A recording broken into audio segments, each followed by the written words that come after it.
Chapter 6. I Spare Miss Watson's Gym.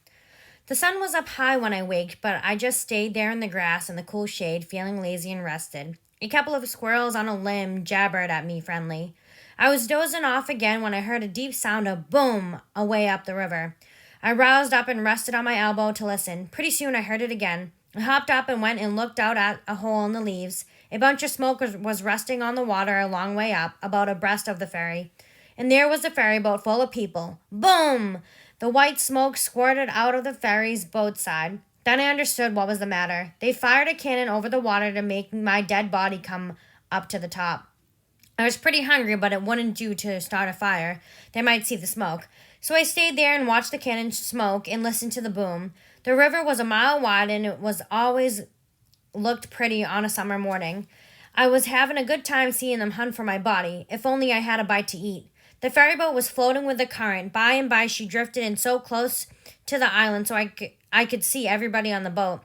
Pap and Judge Thatcher and Joe Harper and Tom Sawyer and his Aunt Polly and his sister Sid and plenty more. Everybody was talking about the murder. The captain spoke up. Look sharp now. The current sets in the closest here. Maybe he has washed ashore and got tangled among the brush at the water's edge. I hope so. I didn't hope so. They all crowded up and leaned over the rails nearly in my face. I could see them, but they couldn't see me. The boat floated on and went out of sight around the island. I could hear the booming now and then farther and farther off. Now I was all right. Nobody would come hunting after me. I got my traps out of the canoe and set up camp in the thick woods.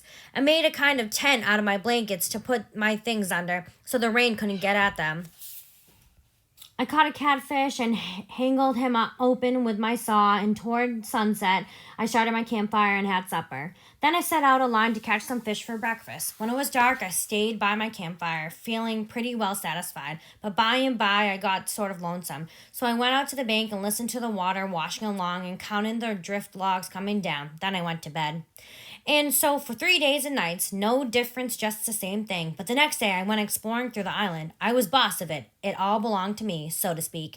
And I wanted to know all about it. I found plenty of strawberries, ripe and good, and green grapes, and green raspberries, and blackberries. They would come in handy by and by, I judged. Well, I went fooling around in the deep woods till I wasn't far from the foot of the island. I had my gun, but I hadn't shot anything.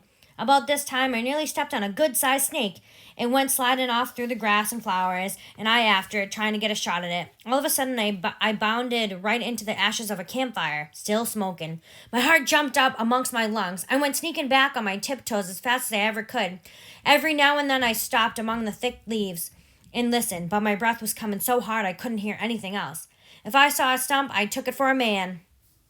If I trod on a stick and broke it, my breath was cut in two, and I only got half and the short half too. When I got to camp, I wasn't feeling very brash. There wasn't much sand in my craw. I got all my traps into my canoe again and put out the fire and scattered the ashes around to look like an old last year's camp. Then I climbed a tree. I was up in the tree about 2 hours, but I didn't see anything, didn't hear anything. I only thought I heard and saw 1,000 things. Well, I couldn't stay up there forever, so at last I got down, but I kept in the thick of the woods and got on the lookout all the time.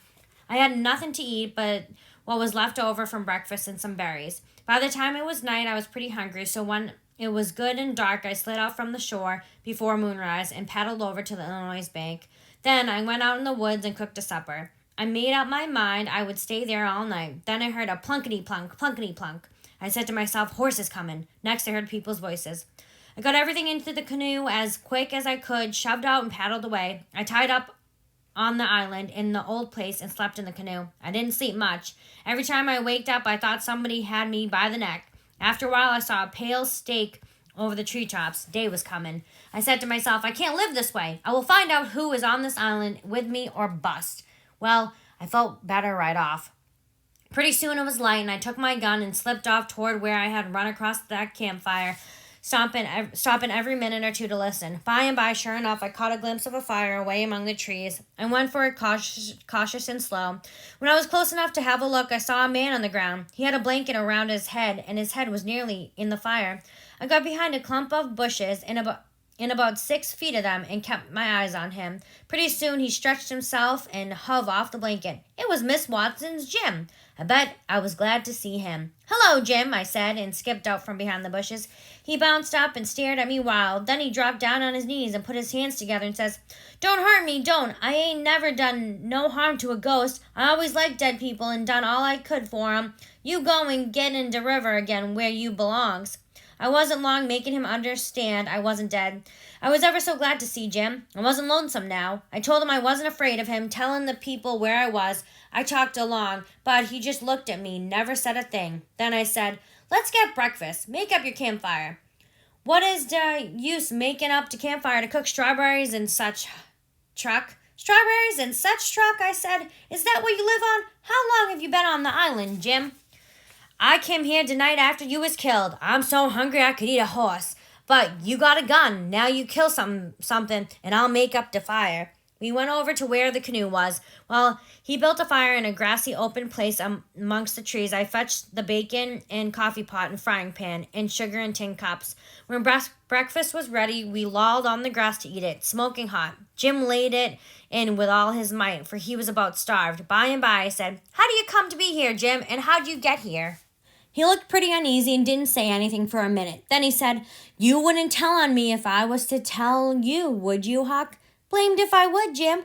Well, I run off. But mind, you said you wouldn't tell." "I said I wouldn't, and I'll stick to it. So now tell me all about it." "Well, you see, Miss Watson, she always say she wouldn't sell me down to Orleans, but I noticed a slave trader around the place lately, and I begun to uneasy. Then one night I hear Miss Watson tell the widder, Douglas, that she was about to sell me down to Orleans. She said she'd get $800 from me, and she couldn't give up such a big stack of money. I lit out mighty quick. I tuck out up the river road. I'd made up my mind about what to do. You see, if I tried to get away afoot, the dogs would track me. If I stole a skiff, did miss that skiff and know about where to pick up my tracks on the other side. So a raft is what I's after. By and by, I see a lantern light coming down the river, so I wade in the shove, a log ahead, and swim out in the river. When the raft come along, I tuck a hole the back end. The men was all in the middle where the lantern was, so I climb up. I reckon by early daylight I would be 25 miles down the river. Then I would swim ashore and take to the woods on the Illinois side. But pretty soon a man starts to come back with the lantern, so I slid overboard and struck out for this island, and here I is, nearly starved. Some birds flew along, going a yard or two at a time, and then lightning. Jim said that was a sign it was going to rain. Jim could tell kinds of signs. He said, "If you count things you are going to cook for dinner, you'll have bad luck. And you'll have bad luck if you shake the tablecloth after sundown." Jim said if a man owns a beehive and that man dies, the bees must be told about it before sunup next morning, else the bees will all quit and work and die. I asked him if he could tell me any good luck signs. He said, "Mighty few, and they ain't no use to a body. Why, you want to know when good luck is coming, want to keep it off? But I know one good luck sign. If you got hairy arms and breasts, it's a sign that you's going to be rich." "Have you got hairy arms and breasts, Jim?" "What's the use to ask that question? Don't you see I has?" "Well, are you rich?" "No, but that won't prove the sign is no good. You see, maybe you is got to be poor a long time first. Yes, and I's rich now. Come to look at it, I owns myself, and I's worth $800. I wish I had the money. I wouldn't want no more."